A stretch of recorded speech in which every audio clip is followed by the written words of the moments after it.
Surviving Sister Wives contains adult content that may not be suitable for Latter-day Saints or sinners. Listener discretion is advised.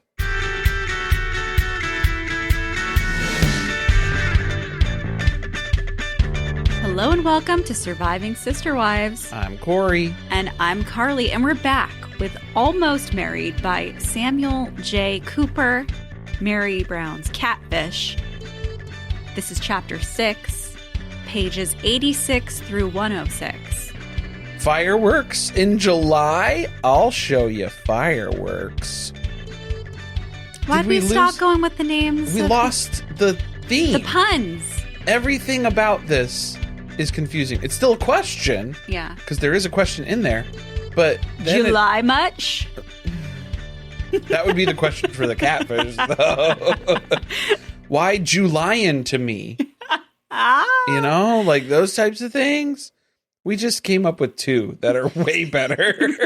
Missed opportunity. Didn't even write those down ahead of time. Mm-hmm. Those were made up on the spot, not lying. We'll see how long it takes us to get through this chapter because okay, we've been going back and forth. I took notes. I want to split it in half and you don't. No, because there's not a ton of new information. It's a lot of repeated stuff that we've already talked about for the previous 5 chapters. I'm only looking for new information. Information.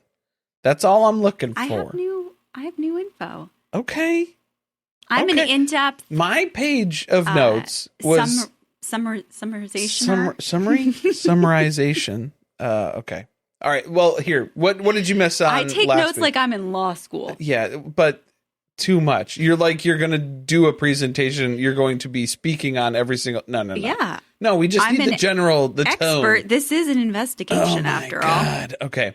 So what did you miss from last week? Last week, the catch up is we learned about online trolls and how they're bad for business. Yes. And then Kendra vouched for Sam, but she hated Lindsay. And then we got Confronting Mary, part 2 at family therapy. Mary had another breakdown at therapy with her sister wives. And basically was like, I think things are pretty much done with Cody. I don't really want to try anymore. And then we had the Paris trip with Sam that just kind of disappeared into the ether. Mm-hmm. But a trip to Utah is a close second, is what we found out. And I must issue an apology to the Catholics of the state of Texas. Okay. And on the West Coast of the United States. Apologies. For being misinformed about the population levels. Population density of... Although I will say, very low population of Catholics in Oklahoma, where Sam claims to currently be living. Right. Yeah. So I guess he lives in Texas, or he lives in Oklahoma, does business in Texas. Okay. And like grew up in Texas or something? Whatever. It's not a true story. Where does an imaginary person grow up?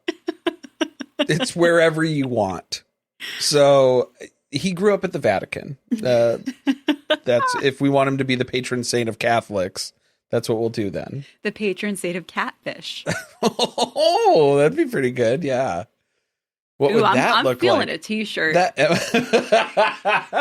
might be some merch store Sam Cooper, patron saint of catfish. Interesting. That could be a thing. That could be a thing. We'll work on it. Well, let's get into it because July is their naughtiest month ever. I didn't like that. I didn't like that at all. I didn't like where we were starting with that. I thought June was naughty, wasn't it? What was... Or no, that was like the...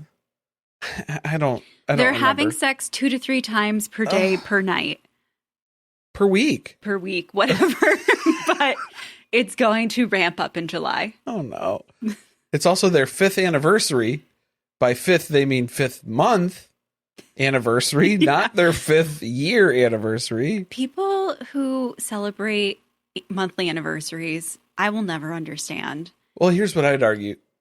They don't have relationships that last very long. So they have to go and treat each month like it is a year because that is like an accomplishment. It's a miracle we made it another 30 days. That is amazing. Yeah. Unbelievable in a lot of ways. Definitely. Okay, so we start off with a voicemail from Mary. Oh, no. Where she says she's feeling greedy for Sam today. Greedy comes up a lot all of a sudden. They were in greedy this for each chapter. other. That was like a trend or a code speak that they had. Because the catfish writes about it that way, and then we see texts from Meri where she's using the same verbiage. So even though we haven't seen that before. Is it catfish? What came first? It's a chicken or the egg, catfish or the Meri scenario? Because it's like, did Meri use it in the texts and then the catfish is using it in the book to reiterate that or draw attention? Yeah, but also, did the catfish write it in the book and then in these text messages that they're just making up and taking screenshots of, they decided to repeat some of that verbiage and add validity to their story and their claims again? Seems like that would be reasonable given it's the same person who's writing the book and then I believe writing some of the text messages. Right, yeah. I did want to call out something that I added to the catfish timeline on Patreon because I was looking up more information. I was actually trying to find pictures of Lindsay. Uh-huh. And I found one of Lindsay's posts from after she went on that trip with Meri to Disneyland. So that's where Meri... End of June into beginning of July. Right. That's when that took place, which is what we thought. Yeah. Because there were the voicemails from Meri where she's talking about how she's driving and she's excited to see Sam. And Sam had, in the last chapter, said that that's when he told her to go to Utah, when they canceled the trip to Paris. And he was like, meet me there. That's where we'll go. No. Lindsay posted on July 2nd that she had just gotten home from their Disneyland trip together and then posted like 4 pictures of her and Meri. This is the trip where she didn't know that she was on it with the catfish and she was getting weirded out the whole time. Yeah. And Sam was supposed to go, but then Lindsay showed up and said that he couldn't be there. Was that the story that she was telling one of her catfish victim friends later, that she was like in the car and realized that Lindsay and Sam were the same person? Yeah, or started getting suspicious. Because it was like she wouldn't hear going on. Yeah, she wouldn't hear anything from Sam when Lindsay was around, but then as soon as there would be some separation, then she would get flooded with messages from Sam. Yeah, I think she said that like Lindsay used the bathroom at a rest stop, and then all of a sudden she was getting texts from Sam while Lindsay wasn't in the car with her. Yeah. Yeah, that's that trip. Okay. So I think that we've corroborated that trip took place at the end of June. Yeah, and that it was placed in earlier parts of the book, one, to make Meri look bad, to make it seem like this was something that was a little bit more impulsive or that she just jumped right into. Well, that was the trip where the catfish claimed she actually met Sam at the park. And then they were banging before that, allegedly, too. And so it's just like, no, I don't think so. Nope, doesn't make sense. Timeline doesn't line up, does not make sense. But then that doesn't stop them from... They're still showing these signs of affection that Meri doesn't get to do this in her relationship with Cody. She's not allowed because it makes people uncomfortable. Which mostly Cody. Rings true. Yeah. Right. He likes to play it off as it'll make your sister wives jealous. Just don't do that. PDA, displays of affection. But also don't do that when it's just us either at your house when we're alone, because it makes people generally... the population at large, uncomfortable. Which is something that the catfish would have known from watching Sister Wives, is that they've talked about how PDA and showing affection has been an issue in the family since the beginning and how Robin thought that was problematic, that they were against it. So, of course, Sam's answer to that is to be super affectionate towards Meri. And she's also eating it up. She loves it. Well, clearly, and the catfish has learned from their own life experience that this is a way to make someone feel secure in a relationship. Valuable information to utilize. Yeah. Any way you see fit. Feels like a psychological element that somebody who likes to manipulate people would keep track of. I've latched onto this, and it's worked well for me in the past. Yeah. So we're going to keep doing that. Mm-hmm.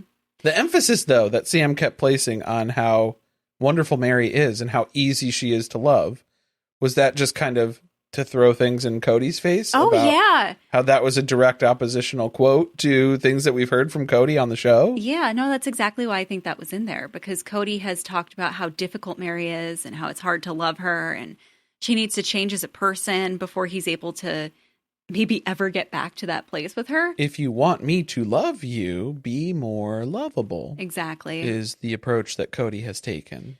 Also, I do really think that the catfish themselves formed an attachment to Mary. I don't know if I would call it love, but there's some type of sick, twisted obsession with her and who she is as a person. Yeah, kind of like in a stalker-ish sense where it's like, yeah. They'll usually describe it as love, and it's like, well, that's not what that is, but more of an obsession, I think. Yeah, that would be and like, I know you at a deeper level than anybody else does, and I understand you. Right, yeah. So that's the vibe I was getting from that sentence. Yeah, so, I mean, that's kind of the touting here that's going on, and also just placing themselves above the relationship with Cody and Mary too, and like taking that prioritization of this is this sacred relationship that you have, and then now ours is more important than that. So I don't know if it's just it's just trophies. Like it's all trophy collecting throughout the entire interaction between them as well for these several months. Yeah, thinking about the motivation for writing this book, it almost feels like maybe the catfish is remembering the relationship and the way that they have imagined it played out. Yeah, or they're just taking all the pieces and then trying to thread a storyline that's compelling, something that will keep people interested, that they want to know what happens next type of a thing. So I think there's elements of truth strung together through a whole bunch of BS, definitely. Well, the family goes to St. George for the 4th of July. Ew, gross. St. George. The catfish made sure to point out that they went to St. George because Robin's family was there. Obviously, yeah. So I'm wondering if this was a little bit of a celebration, too, after the kids got adopted. Oh, yeah, it could be. That they went to visit Robin's family in St. George. Yeah, that makes sense. But Mary's like, I don't really want to pretend to be one big happy family, even though that seems to be what we're really pushing right now, especially with the adoption and everything. But I'm just going to stay at home and bang my catfish boyfriend instead, because I have the gate code for his neighborhood, which is just right down the road. No, none of this is real. That didn't happen. There's no banging. Oh, you don't think that? So No. this is what Sam had to say. Oh. So we had sex that night, and I showed her some of my own fireworks. It was awesome, as usual. This reminds me of It's Always Sunny in Philadelphia with Dennis and his little black book journal of all of his sexual escapades and the descriptors that he has for the female anatomy. Her breasts were awesome, is what it reminds me of. So doesn't it feel like somebody who has never really had sex? Yeah, like Trying to write about having sex. 40-year-old virgin, Steve Carell feels like a bag of sand. Like that, those types of descriptors that are used here. Yeah. It was really good. This chapter was super heavy on images of text messages between Mary and Sam. It only gets worse. I perused through the next chapter as well. Really? Lots more of that. I Lots feel more like where that we came maybe from. could have done a better job of incorporating them throughout the story. Well, also, let's work on scaling, and the some are stretched and skewed, and then some are just like there, and You mean the professional quality. publishing house that worked on this book didn't make sure that... they're not known for their screenshot qualities. No, that's not what they won their publishing awards for. So Sam at the beginning of this chapter is talking about how much fun they had together, how they laughed, and then includes a bunch of pictures of messages. And I was confused because I'm like, it doesn't sound like these two people have a fun relationship. No, this sounds like Stockholm Syndrome on display Yeah. because it was basically Sam touting about how, like, I really like when things are going well. When things are good in our relationship, it's real good. Yeah. And Mary's like, I agree. So Sam said, we're comfortable around each other because we are in love. That feels like I'm trying to convince you of something, right? Yeah, a little bit. Leading the witness. I love when we're in a good place. Aren't they supposed to always be in a good place? From what we've heard, it's just been a love fest. Yeah. It's been a honeymoon. Well, it's been amazing. And then it builds up to one fight per month, which they're clinically allowed to have, according to Sam. And that's actually good for the relationship. Because I kind of talked about that a little bit as well, where it was like, oh, we had these difficult conversations, and it's because we didn't gloss over things and pretend like everything was fine. We have these big arguments, and then we move past it. Yeah, we work through together. It because, we get along so well. Well, and so this is the great communication. I'm going to read what Mary said back so that you guys can form your own opinions about whether or not this is Mary. Samuel, I love us being in a good place, too. I love, love, love our laughter. That's the best part, LOL. And I love that you love me. I love you, too. And those were all separate texts. Separate messages that were sent back to back to back to back to back to back. Excuse me. You need some water. Something. I didn't drink enough water. I don't know if that's going to help at this point, actually. So what we're getting at is, I don't believe that this is Mary. I think this is Sam sitting at the screenshot typewriter and punching in these responses. And this is Sam talking to themselves here. Okay. That's your theory. Yeah. This doesn't seem like Mary texts. I feel like some of them might be from her. Some of them, maybe, like in this entire chapter, but oh boy, Maisie's on a tear here as well. Nobody's comfortable. I don't know what's going on. It's uncomfortable reading these texts. I think that's what it's coming down to here. So this is the best relationship that Sam has ever had. I believe that. He had two others. I believe that. He's extremely attractive, 6'5", millionaire, runs multiple businesses, travels all over the country and the world. This is his third relationship. And Mary is no longer calling it an affair. Calling an affair. Calling an affair. Like declaring bankruptcy. No. She is claiming Sam as her boyfriend. I'm pretty sure that is part of having an affair. Is that you have a boyfriend when you have a husband. Well, the problem is, that you still have technically... Even though, loophole, Mary did divorce Cody this season, so we did see that. Someone believes that they're in a monogamous relationship with... Well, not monogamous. Somebody beliees that they're in a relationship with her. It's complicated. And that's what the Facebook status says now. She's monogamous with them. Yeah. That they did a sex pact that she had to agree to him. How many sex pacts are in this book? A Dakota sex pact from Secret Lives of Mormon Wives that you will be only sleeping with me, but I will sleep with anybody I choose as needed. Maybe Dakota should explore relationships. Yeah. Oh, yeah. I think so. I think that's his next move here in order to win some people back. He'll start with Demi. I think Taylor would consider it. Having a sister wife? Oh, yeah, she needs... As long as she gets to be the first. She would need to be, the first one. And then when they fight, then he would go to somebody else's. Is that what the next season's going to be, exploring polygamy? Probably. They're not going to film that show ever again. It's most likely what's going to happen. Okay. Let's talk about how Mary is sending these love notes, these texts. I feel like this was an actual text from Mary, because she's sending Cranberries lyrics. Okay. This is Linger. Same. I was like, this is Mary Caroline Brown. This is Mary. This is Mary here. I'm such a fool for you. You've got me wrapped around your finger. And then Sam just goes, yes, I do.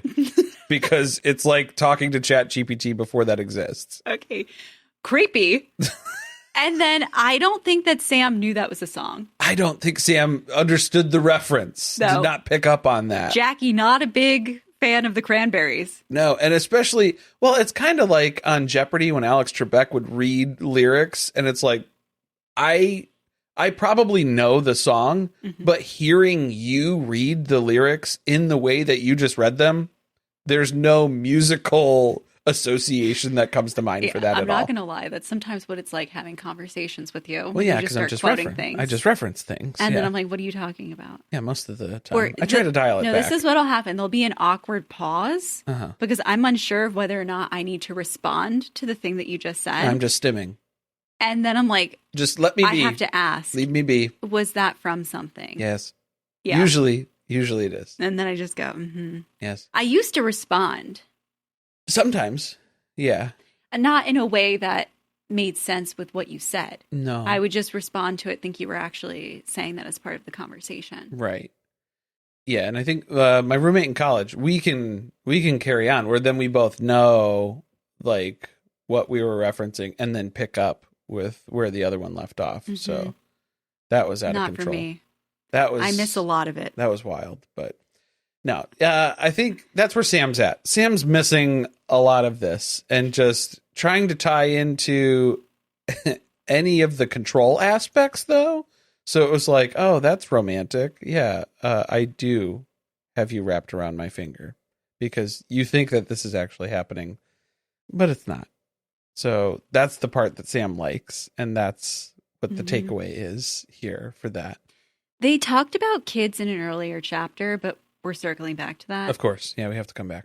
And I thought it was really telling that the text that the catfish included starts with Sam opening up that conversation because everything has dates on it, which I'm also suspicious of because the timeline for this whole relationship hasn't made sense. No. So this says July 2nd at 5:44 p.m. So this is their 5th anniversary. Allegedly. Mary. Also, Mary is just its own text. Mary. How many kids will we have? And then Mary responds, how many do you want? 4 still? And he says, yes, please. Like he's ordering dinner. Like. What? Yes, please. Also, yes, please, from a woman who has struggled with infertility. Infertility issues. For decades. Yes, definitely. And that's just been like... the interesting part here was what we noticed was how Sam admitted in this chapter where he was like, when we first started talking, I was really against having kids. And we think it's because that was the character that was crafted, was that knowing Mary's infertility struggles, why would you lean into having babies as a fantasy with this woman who's also, you know, a little further along in life now as well? So how are you going to have 4 kids in the time frame that we're talking about here too, just in general? Yeah. Your relationship isn't really even happening at this point. Biologically, well, because then that's what... And I'm saying that they aren't even at the point where like they're in a relationship where they could even start trying. Right. So it's like you just keep pushing things. Allegedly, further. that's what Sam says. You know, Sam says that they've been banging for 3 months or 5 months. But are they trying to are they trying a baby? I don't know. I'm surprised that we actually didn't get that detail. Lots of sermons that I've heard growing up is that every time you have sex, you're trying to have a baby. So the only way to not try to have a baby is to abstain, obviously. That's purity culture. Thank you, Robin. At its peak. Yeah. Don't take it. What is it? Take it and throw it on the ground. Don't do that. Right? Through her purity on the ground. On the ground. Don't do that. The other aspect of this. Okay, so from the childbearing struggles here that we're talking about is then the call to adoption, which Sam has received this calling and hopes to answer that with Mary, because not just the one kid that they would have, or several, they're trying to have several kids. So then I guess that is a way to get to 4 children very quickly here is through adoption. I think that this conversation did actually happen between the two of them. And I'll tell you why. I believe that Mary was really into the fantasy aspect of this relationship. And that's also why I think that no one's going to agree with me. Oh, boy. I don't know that she ever was serious about leaving the family to be with this person. Okay. This was a really fun dream. An escape. This person was fun to imagine being with. This life that they were talking about building together that is not at all based in the reality of her situation. Yeah. I think that they did have those conversations. And that maybe the catfish shifted to talking about adoption because it was like, okay, this isn't very realistic. Yeah. And the issue was it didn't need to be realistic for her. Right. And I think that the other thing that she's getting out of this is imagining life without Cody, too. And like going through that process of leaving Cody. I think it's like being stuck in a daydream for months. Yeah. And she loved that because it was an escape from reality. Right. Which sucked. Especially that summer. That was not great. Yeah, it was kind of rough for her. She was dealing with all sorts of issues here. But I guess they get into the semantics too of the reasons why Mary felt that draw of she saw the infertility struggles that she was having as like, well, if God wants me to have kids, then I would have them. And that was why she wasn't a big fan of IVF when Cody had pitched that. And when Robin had offered surrogacy, and she was just like, if it's supposed to happen, then it'll happen. And it wasn't happening. So I didn't like that the catfish included all of this because if that is really what Mary confided in them, I just think that's really personal. Well, that's why we're talking about it here. Well, I want to say, like, that's a personal decision for everyone. Like, if you feel like you want to conceive a child, quote, naturally, quote unquote, versus through IVF, and that was something that she didn't want to pursue for probably lots of reasons. Yeah. In addition to the fact that, like, it's very emotionally taxing to wait to see if you're pregnant and then not be. And she's experienced that a lot in her life. Yeah. Maybe there's no, guarantee that you're just going to end up pregnant right away on IVF. So there's probably a lot that goes into that. And I think this was overly simplified by saying that it was just being left up to God. And the catfish also goes out of their way to talk about how great Robin is, which I noticed, especially here. They're talking about how sweet Robin's offer was. And whenever Robin gets mentioned, it's like there has to be something about how supportive she is and how great of a sister wife she is. And how perceptive, too. She was like, she knew something was up and was kind of coming around Mary's house more. That just makes me question, like, why? The intention. Why are they going out of the way to say that? Yeah. It was because they want to shift the narrative around people thinking that Robin destroyed the family to putting the blame on Cody. I guess. Because we know that this person, like, despises Cody. Right, yeah. As most of us do. That's the main goal there. I don't know. I think, so let's put ourselves back in the 2015 headspace, too. Was the general consensus that Robin was there to break up the family? Mm-hmm. Was it? Yeah. Fully? I think there were still a lot of people at that time, 10, 11 years ago now, at this point, who were still like, I think Robin does some selfish things, but she's not that calculated. She's not that smart and conniving and but malicious. Here's the difference I see is whether or not Robin intentionally tried to break up the family. Yeah. At first, when this show came out, people felt like she's a homewrecker. Like, even though she's just her presence is disturbing the family versus she's being manipulative and trying to lead them down a certain path to isolate this man for herself. I don't think people thought that of her, at least in large numbers in 2015. But the minute this show started, people were talking a lot about her and how they felt like she was going to end up resulting in this family falling apart. That's what I'm saying. I feel like it shifted away a little bit, though, throughout that. Well, the more we process. saw Cody's own actions, it made it clear that this wasn't a one-man show. No. Yeah, clearly not. But then what's the other part here is where it was the, the push of Mary is such a great mom. And even though she had some struggles where she was at home alone with 5 toddlers and maybe got a little too strict and was over the top, which they've mentioned in the books. We've recounted that in the book clubs. And that's the way the Catfish is framing this. Yeah.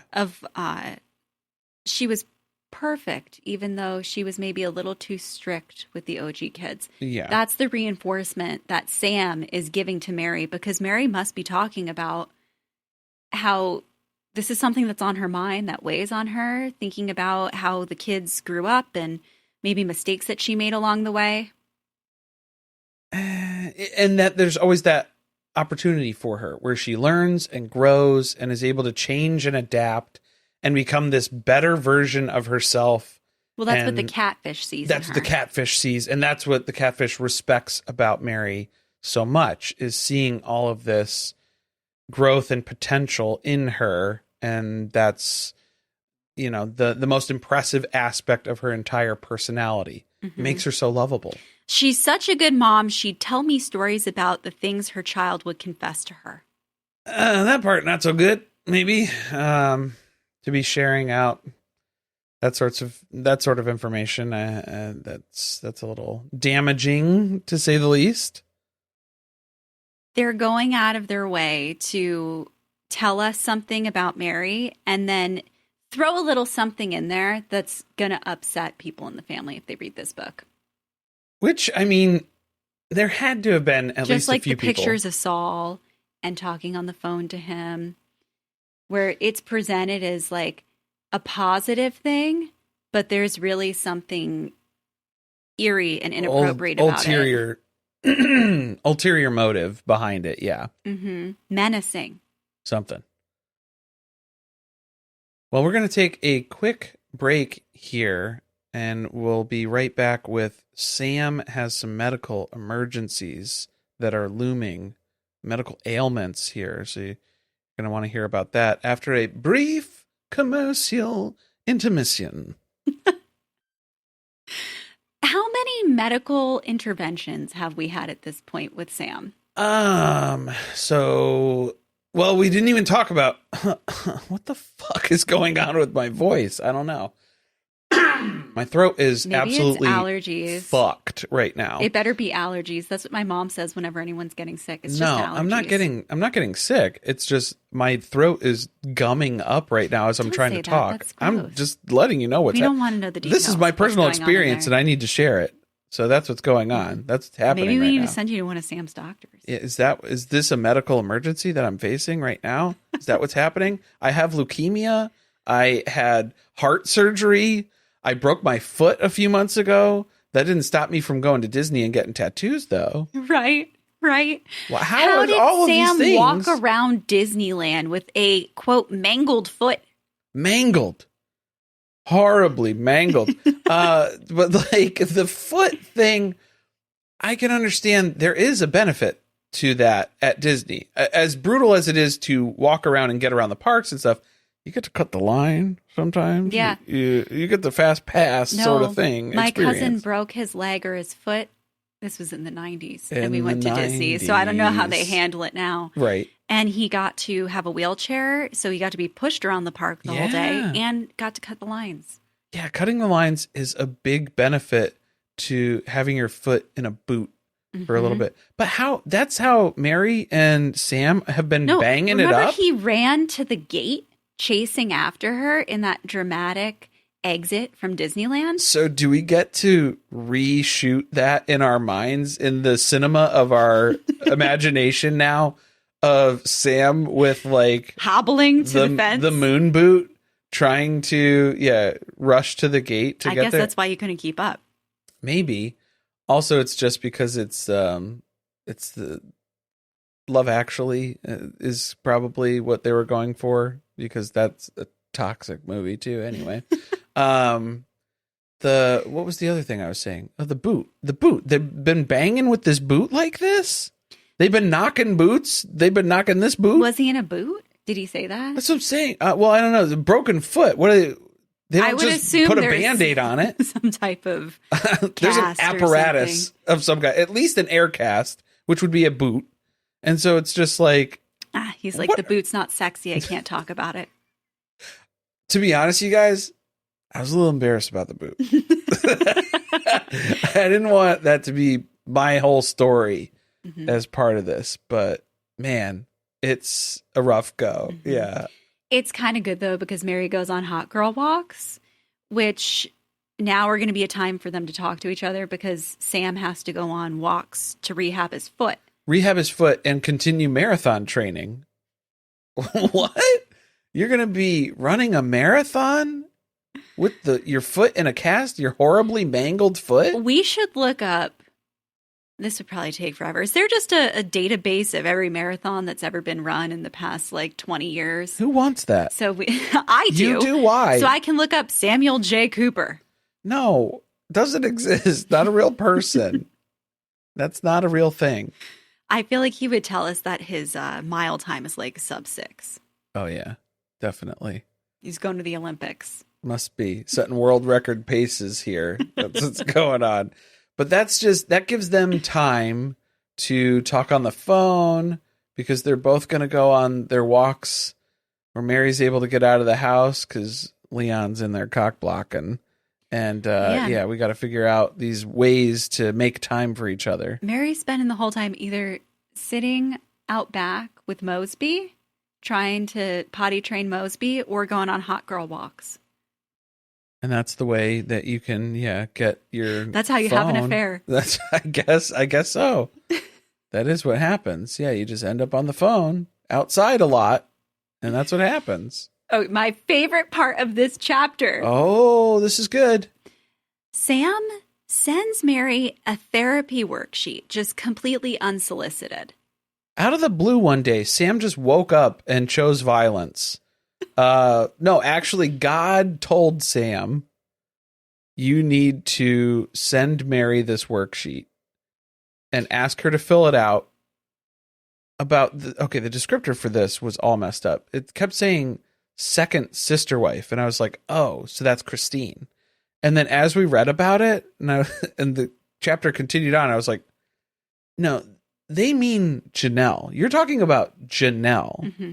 Second Janelle would be wife. Mary's first sister wife. Janelle would be Mary's first. See, this is a 4 wives and counting sort of an argument that we're about to get into right now. I can see that shaping up it's for us. It's going to be a Mary. A very Mary. I'm getting lost on that now. The Mary stuff? Mary. Okay, so this is the Judge Your Neighbor worksheet from The Work by Byron Katie.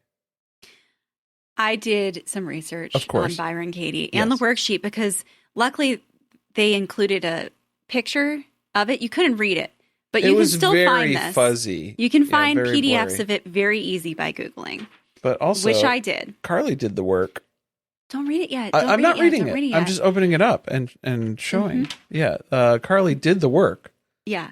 You're completely unspoiled on this. Yeah, I filled out the worksheet as though I was Meri answering all the questions. Right, because what happened was they filled this out, they worked on it, and then just ripped it up and threw it away at the end. And Meri was like, oh, I do feel better, though. But let me give some background We didn't get the answers. The worksheet and who this person is. Yeah. Because I was instantly suspicious, because I don't think that the catfish is using the best resources. Yeah. And the fact that they included the worksheet in the book as though people should reference this and do this themselves. Mm-mm. Is the catfish Byron Katie too? Or Byron Katie was a self-help guru that rose to fame in the 90s. But with 0 credentials. Yes. I would assume life coaching in the 90s. She lifted herself out of depression by reframing her thoughts. Okay. Now, is reframing your thoughts something that you can work on in therapy with the guidance of a licensed therapist? Yes. Sure. Mm-hmm. That's that helpful for some people. That's one aspect of mental health stuff that you can do. Now, is that a cure-all for every situation in everyone's life? Absolutely not. Where you especially just hand someone this worksheet and say, solve your problem. Do the work by filling out your worksheet and then rip it up and don't tell anybody. Because the general lesson that you learn at the end of this is, oh, these are just your feelings and your thoughts, and it's just, you can change those. But that doesn't really work out great in abusive relationships or in circumstances where you're around people who do not have the best intent with you. So there's been a lot of criticism of this individual. Subsequently there. But basically the same credentials as you could see Janelle sending something out in her second chapter life. I'm Life sure, coaching? the life coaching, similar pace here. You get a workbook. Probably. Mary also gives you a workbook as part of Worthy Up. Oh, yes, the Worthy Up workbook. I wonder how much the pages differ from this. If that's what's going on here. But the way the catfish describes it is the purpose of this exercise is to, so it's called the Judge Your Neighbor worksheet. I don't know if we already said that. Yeah. But use it to judge someone for what frustrations or problems they've caused in your life. And so, she's filling this out about Janelle. And Sam filled it out too. Sam filled it out about a his secretary? receptionist that he was having issues with at work. That he was upset. And he was like, but you should fill it out for Janelle. Somebody closer to you. I can't say Cody because that might be, a little too obvious. So let's just do Janelle, I guess. Why do you think this would be a conversation they'd be having? Because it's part of the show. Okay. Janelle had already asked if Mary wanted to go to therapy, and Mary was like, not really. But let me think about it because I don't want to give a definitive answer, because if I say no, you'll be upset with me. And then Cody will be upset with me. Fair. I suspect that the catfish was digging for information about Janelle and Mary's relationship that maybe other people don't know. And that Mary was not, like, those conversations previously weren't productive. So we're using this worksheet as a way to get her to divulge more without having to ask so many questions. It's a Trojan horse. Yeah. Yeah. That's going on. So Carly has filled this out, the Judge Your Neighbor worksheet, in Mary's voice in relation to her thoughts and feelings on Janelle. So let's see. Number 1, in this situation, who angers, confuses, hurts, saddens, or disappoints you, and why? So this is set up like an ad libs. Mad libs Mad is libs? what you're talking about. Is what you're You talking ad lib it. Mad libs are like wacky and crazy. Ad libs are a real thing too, because that's I did make it a little Mad Libs. It's a little more Mad Libsy. Okay, so you're filling in the blanks because it's asking for like an emotion or the name of people, and then what the reasoning is. So there's a format here. Carly's filling in the blanks in Mary's voice about, I am bitter with Janelle Brown because with JB. I put JB because I don't think Instead of that BJ? Mary would write her name on the worksheet, Gotcha. in case she Okay. found it. I am bitter with JB because she tried to marry my husband on my birthday. Valid, right? Yeah, that was something that happened. It happened. Can't blame her. That was a real thing. I mean, that was a shitty thing to do. Wants. Number 2, in this situation, how do you want him or her to change? What do you want him or her to do? I want JB to acknowledge that was a shitty thing to do to your sister wife / ex-sister-in-law. Of course, because Janelle was married to Mary's brother, subsequently divorced him, and then married Mary's husband. Multiple degrees of relation. Yes. So it was a betrayal on many levels. Yes. So that was the wants. That's what the intention is here. Next piece is advice. Number 3, in this situation, what advice would you offer him / her, he / she, should / shouldn't? I underlined which one. So should they or shouldn't they do this thing? So JB shouldn't forget that I'm the head bitch in charge as the first wife and act as such from now on. Fall back, bitch. Yeah, HBIC original. Don't forget. Yeah. Don't forget who's in charge here. Yeah, I was here first. Right. So then the needs. In order for you to be happy in this situation, what do you need him / her to think, say, feel, or do? I need JB to fall back above. Reference my last Yeah, I got ahead of myself. Yeah, you were rushing into it. Yeah. It was just, I got into the next question without knowing what the next question was. Didn't even know. Yeah. So complaints. What do you think of him/her in this situation? Make a list. It's okay to be petty and judgmental. And I think that's what Meri needed. She needed permission from somebody because she had all this stuff bottled up. So finally, she was able to be petty and judgmental. I would do anything to read that original worksheet. We've never seen that. So JB she is the nastiest skank bitch I've ever met. Do not trust her. She's a fugly slut. That is what you think out of the system. That's, it kind of is a burn book. A little bit. This page. What it ends up I think being. that's the purpose of it, of the worksheet. Right. Do you feel better afterwards? Do I feel better? I There's think, one more. Oh. Yeah, it's still what is it about this person and situation that you don't ever want to experience again? I don't ever want JB to kick me in the gut again, unrelated. Unrelated to the original issue. Okay. No, and I was going to say it was need where the baby is. That's the descriptor for me to know that that's Yeah, I didn't want to repeat the catfish's words. Yeah. But it's just the way that was described is enough evidence for me to know that that's not what's actually taking place. So you can do the exercise yourself. You can I guess off the you can do the work too, if you want. That's what her self-help book was called. The work. Yeah. And then that's what Meri realized at the end of this. She was like, you know what? Maybe I was wrong about Janelle all these years. That's what she learned. No. That's what the catfish was saying. And was getting Meri upset. Oh, maybe because you've been Sam wrong. was like, maybe you've been wrong about her. Maybe you should reconsider how you've approached your relationship. You should fill out this worksheet. You'll feel better afterwards. And then coincidentally, ironically, something here, the producers then check in with Meri and they're like, hey, remember when Janelle asked you to do therapy? You got to give her an answer and that needs to happen real soon. And so Mary's like, you know what? Sure. I'll go talk to her about it today. And they get the turnaround time going on this. And it's like, hey, yeah, you got to go follow up with Janelle. And Sam is like, yeah, this is a miracle. This was divine intervention. This was God that brought this to you. It's a little convenient, isn't it? What, you think that Sam knew that the producers were going to be following up with Meri needs to give an answer for that? Or no, I don't think that Sam ever sent that worksheet to Meri. Oh, very interesting. Mm-hmm, because if they did, why would you not have her take a picture of it and send you your the responses? Oh, no. You don't think? Come on. No, Meri was what the catfish would do to have Mary's handwriting about what she thinks about Janelle. Meri was destroying all of this evidence. She knew that this could never She was get out. burning it. Yeah. In the fire. She had to rip it up. The fireplace in the living room. Burn it up somewhere. Yeah, do something. But no.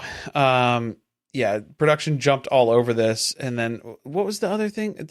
There's other filming tidbits and nuggets here for the black and white sweater that was a gift from Sam. Yeah. You know what? I think that this entire section, if you can, I want to see before this. Oh, yeah. God. I think that the reason that we're talking about the therapy session and how Sam was the one who told Meri that she should give Janelle a hug when they talked in the kitchen and she gave her answer about going to therapy together, and how much production loved that moment and thought it was so great. And it was like this Christmas present for them that they had this amazing moment of vulnerability between Meri and Janelle. Especially with Meri leaving the show after this season too, because they were in the talks of that. Mm-hmm. So it's like, oh yeah, once you're not on the show anymore, this is going to be a real gem to look back on. I have another theory. Okay. I have a lot of theories. Yeah, clearly this chapter. This really is why you're like, something. why are the notes so long? Because I have a lot of feelings. Okay. Okay. I'm trying to move it along. I know. Okay. I'm constantly questioning why the catfish was motivated to get involved in this relationship with Meri to begin with. I believe they were a fan of the show and they thought Meri would be an easy target and they wanted to influence what played out on the show. And that's why they're getting off on talking about how they were the one who encouraged Meri to give Janelle the hug. And then they said, what a beautiful moment of healing that will be. It'll be memorable long after the show is off air. Will it though? Because now you've revealed that wasn't Meri, who felt compelled and moved by this conversation with Janelle to extend like a hug, physical contact to her to let her know No, but she how did, genuine you feel because about she it. promised to stay open to the idea of giving her a hug if that was what she was feeling in that moment. So Sam had encouraged Meri to like be honest with herself in that moment. I And know, but make if that you were evaluation. Janelle reading this book, do you now feel like that moment wasn't as impactful as part of your relationship? Maybe, yeah. But it's still good for the show, for TV. Well, and then they started going on about how they bought Meri a sweater that she was wearing throughout a lot of the season. It was a black and white sweater, which I don't remember. So we're going to have to go get a screenshot of it. Know. Yeah. But I think that's all part of influencing what happened on the show. Mm-hmm. That's my soapbox on that. Yeah, well, it was the same thing of, when you see Meri texting about this, because that was where the relationship started. That was back in March, was when Janelle was coming over to ask about going to therapy, and Meri was dreading it. That was one of the first text interactions that they had, where it was, you could see Meri texting somebody, oh, that's me. I'm on the show, kind of. See how that works? Like, it was those types of things of the catfish being able to see their influence on the show was the other fun part of this. It's like the choose your own adventure side of Sister Wives. But the catfish is the one calling all the shots. Not really. Kind of. Backseat producing. Backseat producing, maybe. Yeah, I'll allow it. So now Meri needs a medical procedure. We're in mid-July, and she's been sick since February. This is where they finally figure out the H. pylori stuff, and she has bacteria. But it was like a legitimate cancer scare at this point. They weren't sure what was going on. She was getting scoped. She was getting all these different tests. And then they found out, oh, it's just this. Here, take some antibiotics. You should be all cleared up. So it wasn't as big of a serious medical event that she was worried about and kind of dreading here. But I don't know. Tread carefully on the facts about the H. pylori. Well, that was what Meri's bacteria. experience was for this. Yeah. Was that it was, here's your antibiotics. Go finish that out and you should be good. And she was. So. And we have a lot of H. pylori warriors who have come out to Right. Yeah. to tell us a little bit more about it. Much like the hobby horse community, they have big emotions about things that are going on. I don't know. I just take it up with Google, because that's what Google told me. That's what happens. That's where that comes from. So there you go. What else? Oh yeah, this was like as part of the medical proceedings that were taking place. Christine, maybe, because they said third sister wife. So it's hard to tell at this point. Based off of Janelle being second sister wife, I'm assuming they're talking about Christine, especially when they're joking about making all these corny puns and trying to make Meri feel better. Yeah, and he always calls Robin the youngest sister the youngest. Wife. Yeah, so that's the other distinction. Not she doesn't get a number. She just Not a gets number. the credit of being the youngest. Young hot? No, not that. Just young. Just the youngest one. So like Christine was driving Meri to the appointment. Sam was talking to her on speakerphone, making her relax through this process by making her relax a little bit. Yeah, something. Maybe the night before. Making jokes, cracking jokes, making Christine roll her eyes and groan at the, well, not like that. Not like that. Be careful. She's not that freaky. She might have been into it. No. Well, this was weird because it was when Meri said, I love you to Sam before hanging up the phone and going into the doctor's office in front of Christine, who's also in the car. So that was odd. I was confused when I was reading through that about when that took place and who it took place in front of, because he just said that's the first time that she said, I love you in front of someone. I was like, who? That Meri did. The sister? No. Is it the first time she said it in front of whom? The sister wife? Meri is saying, I love you to Sam in front of Christine. No, you're assuming that he's saying in front of Christine. At the end of the call. It wasn't at the end of the call. It was after she had her procedure done. Meri called when she was out of the procedure and then said, I love you in front of someone. That's what I remember from the chapter. Oh, and so I was questioning who? The nurse who was in the room? Right. I don't think that It's clear that it Okay. happened in front of a sister wife. Okay, I thought it happened in front of his sister wife, and then Sam brought it up to Mary when she called him after, and she thought that was funny Mm-hmm. because he was like, "Oh, you said that in front Did they of." give you any meds before? Someone's got to tell us I don't before know. you get scoped for H. What's pylori. going on? I don't know what's going on. Maybe with she was that. a little loopy. She didn't know what she was doing or who she was talking in front of. But we're getting to the culmination, like the moment that they've been waiting for, which is Mary's not free until she's done filming. And so they've been counting down the days until they're done filming the season that they're working on. And bad news, because they end up getting a call that the Duggar scandal has broke. Right. And TLC is in a pickle where they have a hole in the schedule because they've had to pull that show off of TV. It's off the air. And so now we need to send the Browns on a family vacation immediately and get some footage ASAP. So we have to send them to some remote location immediately. Yeah, right now.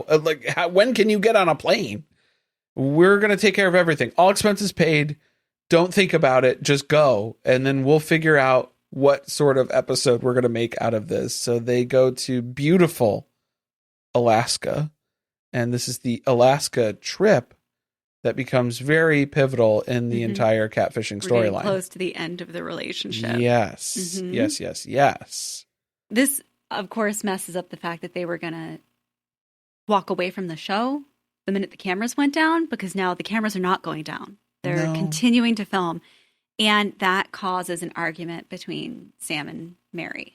Yeah, this is the response is that Sam's going to be in Florida and then Mary's going to be in Alaska. So with that time zone difference, they're not going to be able to communicate, and that's going to be a big problem.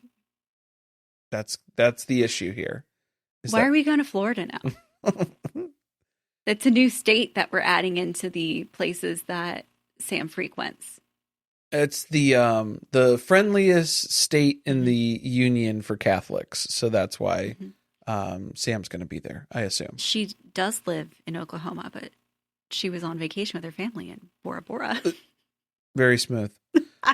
So the fighting that happens, I think in it was the to text, create an issue between them. Oh, easily that could be, Because it would have only very been a much what it couple is. hours difference. Yeah, a But few now hours. it's like, well, I'm going to be in Florida, so it's going to be impossible for us to talk to each other. So you shouldn't go on the trip. Even though we've always made all this time and found ways to make the communication happen, even through all of the adversity that we faced so far in our relationship. Now, the fights that come up in the text sound like this has been multiple threats of leaving at this point. Sam is talking like almost like Sam needs a break too, of like, maybe just don't talk to me while you're there at all. Well, notice how different now this text is from all the others, where it was Mary sending just fragment thoughts, firing off one after another. These are long paragraphs. Chunks. So this is from Mary. Whatever, but don't say you're leaving me. Now go look at those pictures and put a smile on your face. And know that I love you and I will not give up on you. Sorry, guys, it's small. That's what she said. Then I won't yell either. Which is weird to say because, like, there's no response from Sam. There is no reply. Yes. So Sam. Oh, you know what happened? They deleted their Sam message. deleted their messages of all the things that they said in between there. Then I won't yell either, even if you tell me to. Why would Sam tell Mary Tell her to yell? It's not cool of me.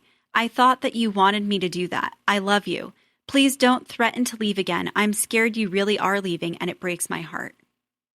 Okay. Yeah. And now Sam does not talk to Mary for a number of days because the next thing we see under that is that he just says hello on July 21st. And that fight took place, I think it was July 16th. I don't know. I know. It was, we don't have that We text. don't have the date. But I remember thinking, oh, there's like a week in between where they didn't have any communication with each other. Or Sam just deleted any of the correspondence there to make it seem like. Also, this is way in advance of the trip because they don't go to Alaska until I think it was August 2nd or 3rd, because I went back and watched the episode where they go to the grocery store when they first get there and they show the register because they're talking about how much they spent and it says the date. Okay. And that's when they first got there that they went food shopping. Okay. So this is like 2 weeks before they go on the trip. They're fighting over it. Yeah. Well, and yeah, the reasoning for all of that here. There's more drama coming here. So stay tuned after the break. We will take yet another brief commercial intermission and find out about the unfollowing that happens on Twitter. We're back. We had to take a quick break. I had to go to the doctor. I was diagnosed with piriformis syndrome. If anybody out there wants to give me any tips and tricks on what I should be doing. Oh, yeah. And we had to like pause everything and then come back. So any eagle-eyed viewers, if you can find the continuity errors, I think there's one right here. Maybe. Probably. We're pointing at Maisie. Yeah, Maisie's. Who knows where she was, Maisie's where we left off. I think she was over there. So it's different now. She's back. She's back. And we're back. Yeah. And we are getting to the end of July when something devastating happens for the catfish. Mary unfollows them on Twitter. The follower count goes down. And we all know, I think, from personal experience, when the numbers go down, it's bad news. That's it. I've lost interest.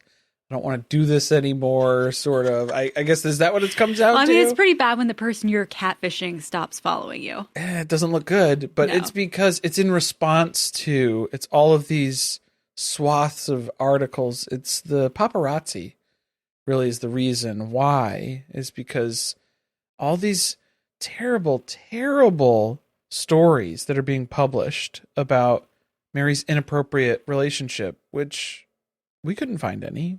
No documented. The articles don't exist. Maybe this was like chats. These were AIM chats. These are chat rooms. AOL chat rooms. You ever been in a chat room and ASL and, like, just what other elements here do we need to find out? No, I think it's that component of there's not that we've.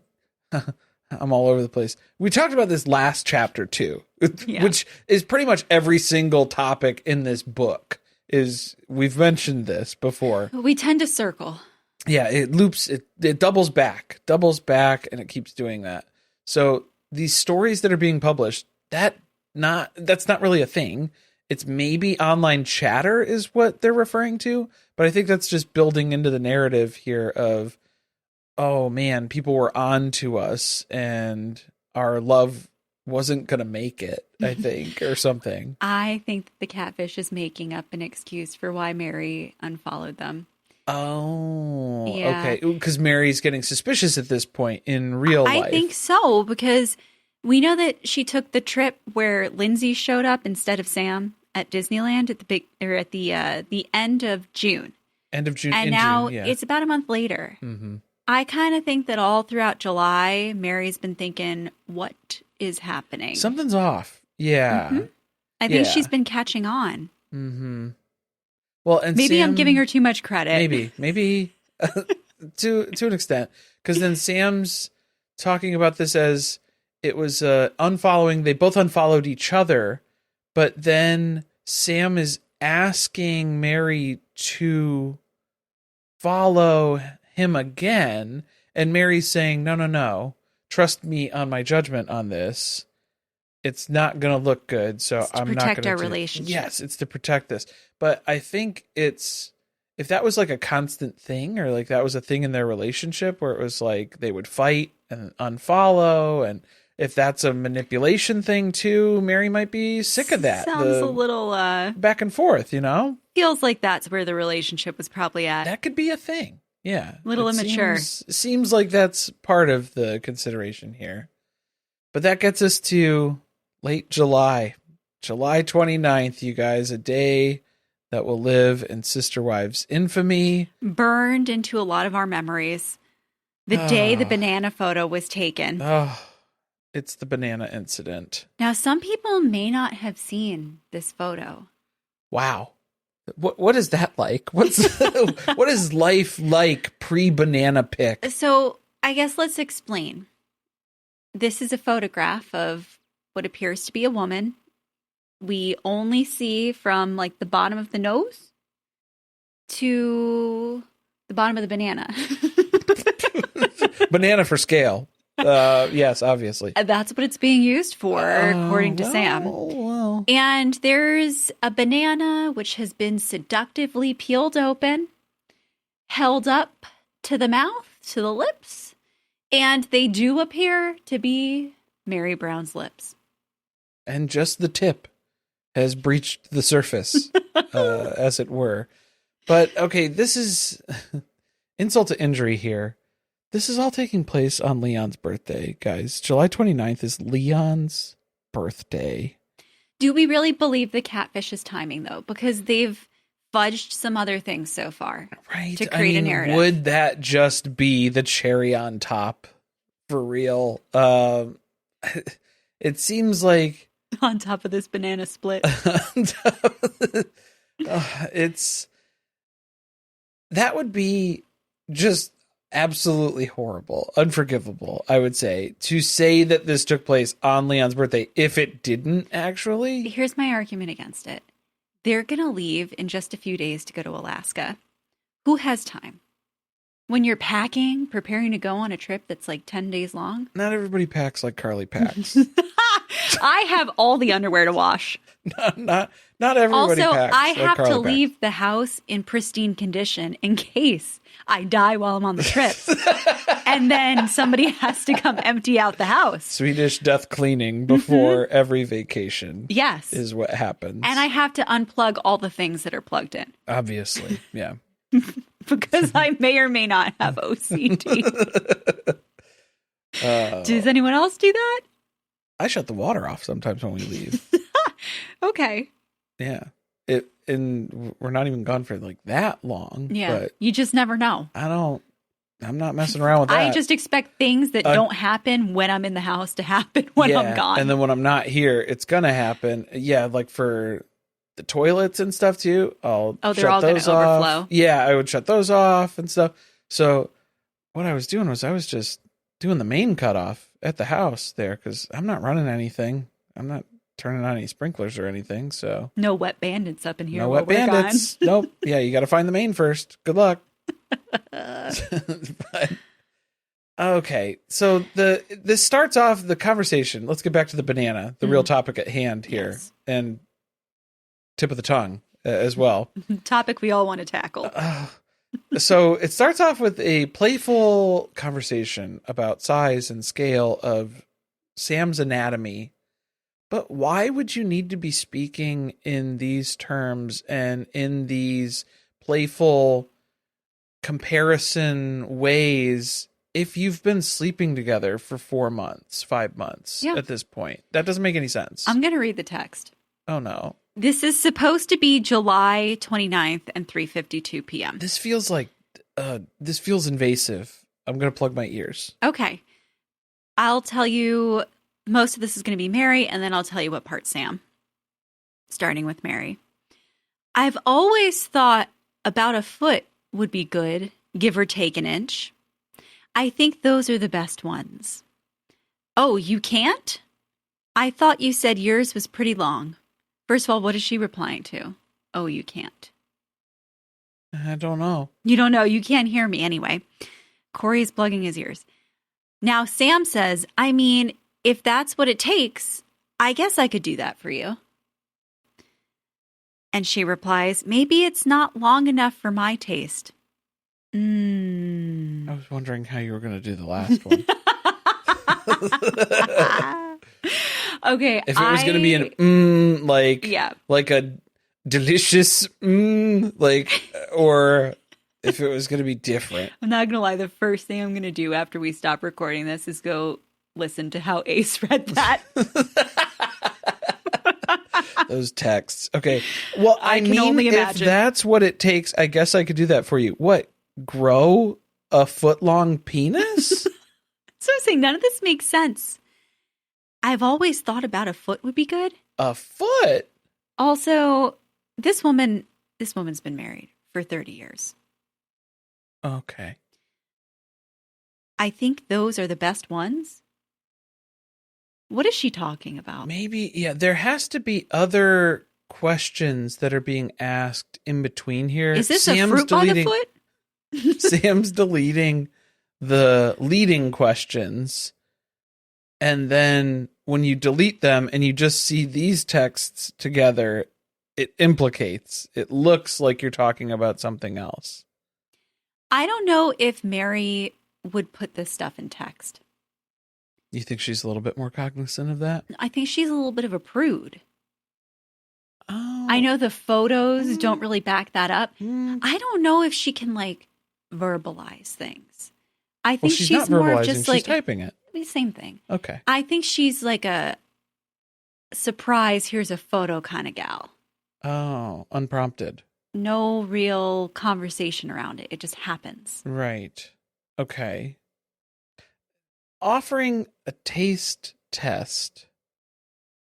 Also, Sam doesn't seem into it in the responses. No. Wouldn't you just feel embarrassed and like just not But do Sam it? in the I don't think I'd send the picture. Sam in the book was like very into it, very open to it. After the photos came through. After the photos, liking the photos, going back and looking at the photos and driving him wild because this is something that Meri likes to do. This is something that Sam appreciates when it takes place. Has it been? Like, is that not part of this with you guys sleeping together? There's no fellatio. Should I not have said that? I'm trying to figure out what words we can and can't say. I'm sure that YouTube's not going to love that. Oh, okay. Great. Listen somewhere else, guys. Who's listening on the YouTube? The prudes over on YouTube won't let us say things. We're being censored. Censorship. I want to make fun of this just because it's the catfish who wrote all this, right? This is the catfish writing to the catfish to... Yeah. And I think it's funny because this was put in here as a form of revenge corn, if you will, to get back at Meri. Mm-hmm. And all it does is prove the catfish does not know what a sexual relationship between two people is like.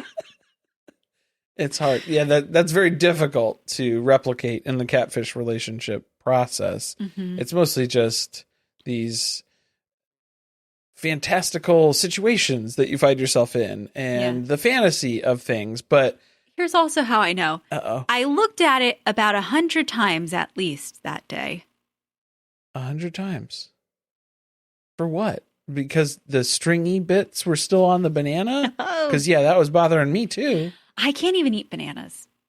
No, they hurt your tum-tum. They hurt my stomach. Well, because my stomach just cramps up. Okay, the problem is that you have, like, your window for, like, banana ripeness and meshing with your digestive tract is, like, a 5-minute window of this banana lifespan. It's true. I'm a picky bitch. Because if it's too green, too early... Tum-tum, you get all bound up. Well, yeah, nobody should eat them while they're not ripe. Well, not nobody. It depends on what vitamins and nutrients you need because there's different. I think that's what hurts your stomach. It can. It depends. Which is upsetting because I like them right on the verge, right after they've been green. Uh-huh. They're the freshest of the fresh. The fresh, yeah. The peak ripeness. That's when I need to eat the banana. Prime yellow banana. Bright yellow. Yeah. As they start to fade, they get the spots into more of a golden. As soon as there's spots on it, it's too sweet for me now. Yeah, I like the sweet ones because then I usually make those with like peanut butter banana sandwich.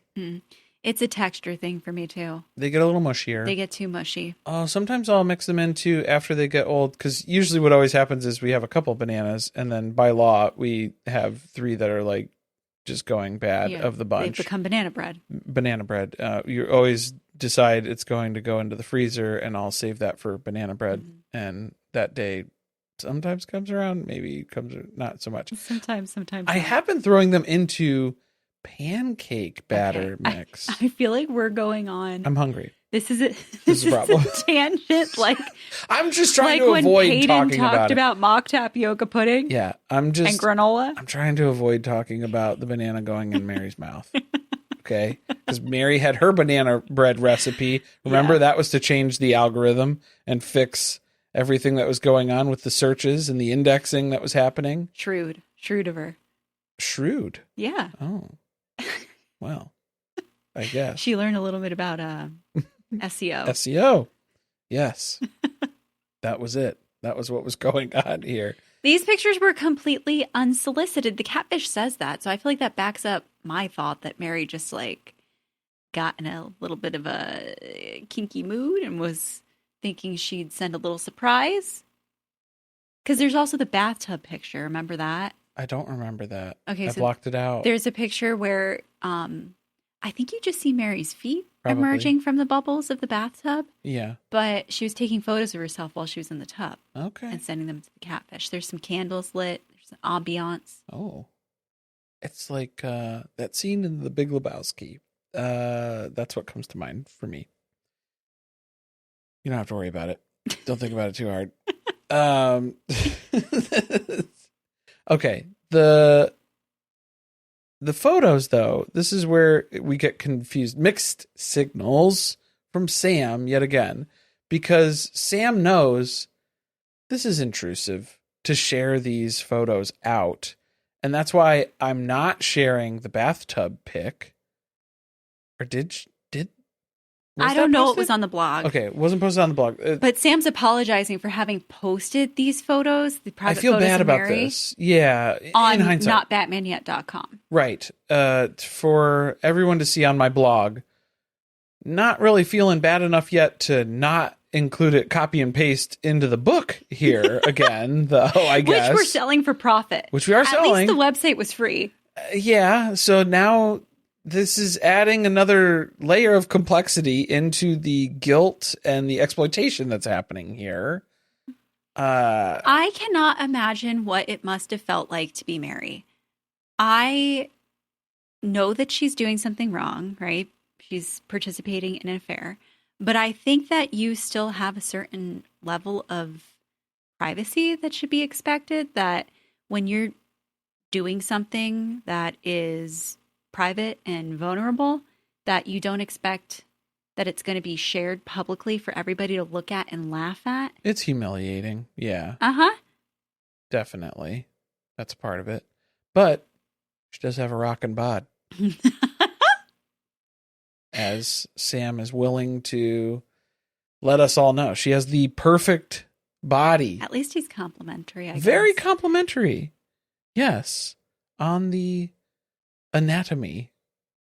How much of that do you think was seen? Do you think there was other stuff? Did we get a Mexico life jacket spread there? Or, well, squeeze, I suppose. Not a spread. Maybe there was a spread or two. Who knows? Maybe.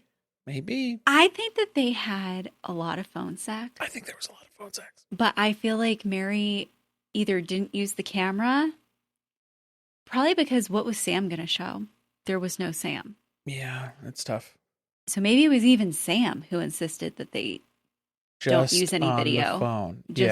Just audio, heavy breathing, dirty talk, whatever they were doing. Bedcam.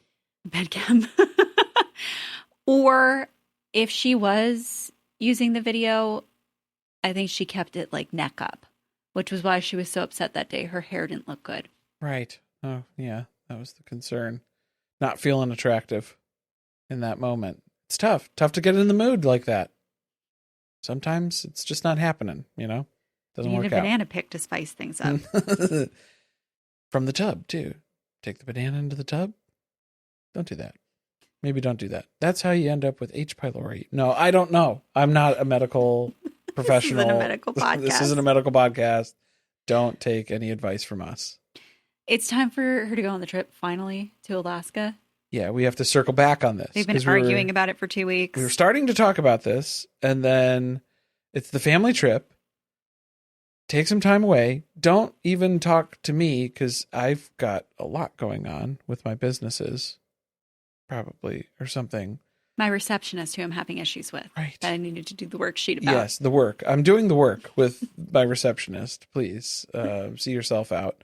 And then Sam has to pat himself on the back for the BPPV. What is this? Benign paroxysmal positional vertigo. I'm not sure if this is what Donkey Brains had on Seven Little Johnstons. We're talking about Trent on Seven Long Johnson's Remember guy's when friend. he had vertigo? Yeah. And they couldn't figure out why he was getting dizzy. And then Did they do a CAT scan of Mary? Did she have donkey brains too? I don't know. Remember? And then Amber had to like flip him on his side. Oh, the and X's. then sit him back up. Yeah. And then he was like, I feel all dizzy. And she's like, well, yeah, you're supposed to, once you settle, then you need to move again. And he's like, I don't want to move though, because it's, now the room's not spinning, so I don't want to move anymore. And it's like, no, you have to keep adjusting. That's probably completely incorrect. But for some reason, Sam is including this in the book as, I guess, the last contact that maybe he had with Mary while this trip was in progress was him sending her an article about this. Well, and because also, Mary had been dizzy. Okay, and it's just, Sam doesn't know if that's what Mary had. She was like, oh, that sounds like a lot of my symptoms. Yeah, maybe. And then never really got any confirmation of that. And Sam's just including that in the book just in case anyone out there might be experiencing some of those same side effects, the results of what's taking place here. Just so he was asking for information about it. That if you know about it, you've experienced it yourself. Could you let me know? Because I guess he still thinks he's going to send Mary an article about it. Oh no, I think he was saying now I've included it here, so this can help someone out there find out about it. Too bad it wasn't piriformis syndrome. If you have this, I was going to say, did you get checked for BPPV at the doctor? What do you know about that, Sam? I don't know. Yeah, we don't know.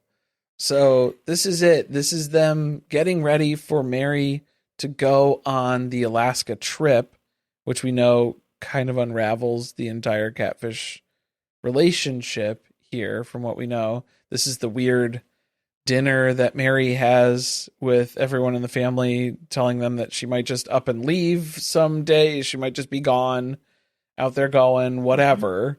And nobody really asks too many questions because they're just like, okie dokie. All right. I think the next chapter should be interesting because now we're getting into something where we've heard Mary tell her side of the story. And that's aired on TV before the Catfish wrote this book. Right. So I can only imagine what types of figments of their imagination they're going to cook up for us in chapter 7. To fill in the blanks, and backfill on this story. So next week, hear about how it all collapses. Everything's going to start falling apart as usual. Also, I skimmed through some of the screenshots, and you can check out the YouTube links that Sam was sending Mary, which some of them are still active when you type those in. And there was an 8-minute and 26-second video. Best of the Minions, Despicable Me 1 and Despicable Me 2. So Sam is sending Mary Minions clips on YouTube while she's on vacation with the family? I love it. It fits. That's the first thing about this relationship that's made sense to me. That tracks. Yeah. That would be a connection point. And that must be the laughs. Oh, the laughs.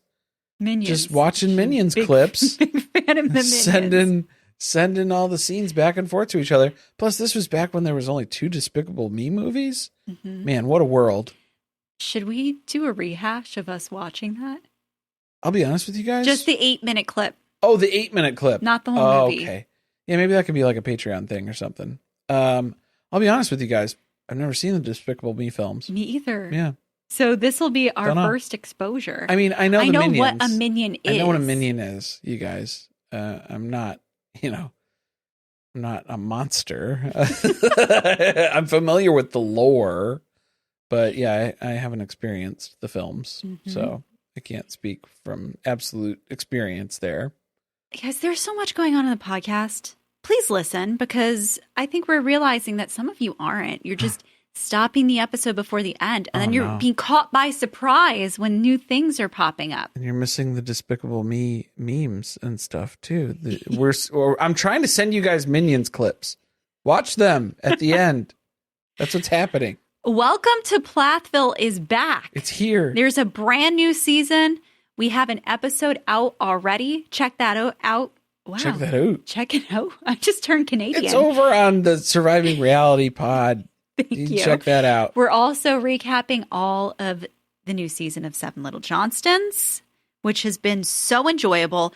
If you are a Sister Wives fan who feels like, something's missing, I miss the old days of watching Sister Wives where there was something messed up about this family, but it wasn't so toxic that I couldn't endure watching a minute longer of Cody Brown anymore, you must watch Seven Little Johnstons. You got to go back and check it out. There's a lot of elements that are very familiar. It's scratching an itch for a lot of viewers right now. We've got a watch guide over on Patreon. You don't have to be a member. It's posted for free, so just find that. It's got like 10 episodes. That'll be your starter guide so that you don't have to go back and watch all 16 seasons before the one that's out now. That'll get you up to speed. Yeah. You don't want to miss that. And our Mediocre Down deep dive this month on Patreon is going to be about Emma Johnston's online shop, which I think started out as jewelry. Earrings. She's expanded from there. She's reselling Lululemon bags. Oh. So when you shop at Lululemon, they give you a bag sometimes.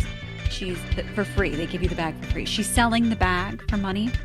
Oh, that's not. That doesn't sound right. It's going to be called Little Con.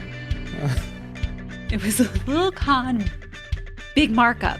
Oh, big markup. That's good. Okay. Yeah. So okay, check that out. Yeah, don't want to miss it. Thanks for listening. See you next time.